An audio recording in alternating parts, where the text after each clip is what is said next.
বাংলাদেশের 24-এর তরুণরা বেঁচে থাকতে বাংলাদেশের 1 ইঞ্চি আমরা হাতছাড়া হতে দেব না।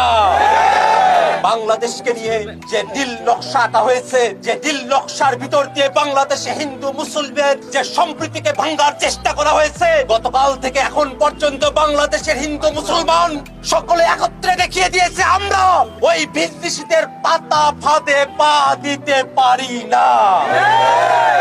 বাংলাদেশে হিন্দু মুসলমান বৌদ্ধ খ্রিস্টান পাহাড়ি সমতলে আমরা সকলেই যারা আছি আমরা বাংলাদেশী, আমরা সকলে বাংলাদেশকে রক্ষার জন্য প্রয়োজনে জীবন দেব।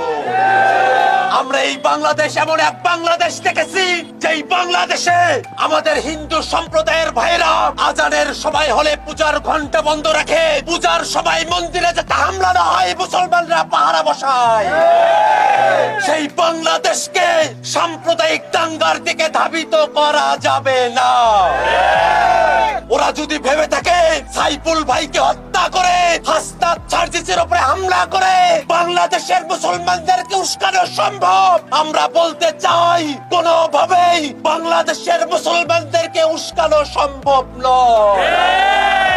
আর স্থির ভাবে বলতে চাই যে বিজয় আমরা অর্জন করেছি, সে বিজয়কে বাংলাদেশ যতদিন পর্যন্ত আছে কিয়ামত পর্যন্ত সে বিজয়কে আমাদের ধরে রাখতে হবে।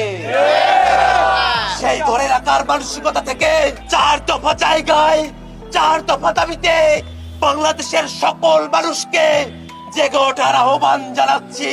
বাংলাদেশের হিন্দুদেরকে ওই হিন্দুত্ববাদী প্রভাব থেকে মুক্ত করতে হবে। গত 15 বছরে সংখ্যালঘুদের মানবাধিকার লঙ্ঘনে যারা জড়িত তাদের চিহ্নিত করে যথাযথ বিচার ও শাস্তি নিশ্চিত করতে হবে। সংখ্যালঘু সম্প্রদায়ের নিরাপত্তা ও মর্যাদা প্রতিষ্ঠায় কার্যকর পদক্ষেপ গ্রহণ করতে হবে। বাংলাদেশের রাজনীতি, বাংলাদেশের কূটনীতি, বাংলাদেশের ক্ষমতা কাঠামোকে ওই দিল্লির প্রভাব মুক্ত করতে হবে। বাংলাদেশের মানুষ দিল্লি, পিন্ডি বা ওয়াশিংটন ডিসির মুখাপেক্ষী নয়। বাংলাদেশের মানুষ স্লোগানে স্লোগানে জানিয়ে দিয়েছে দিল্লি না ঢাকা, ঢাকা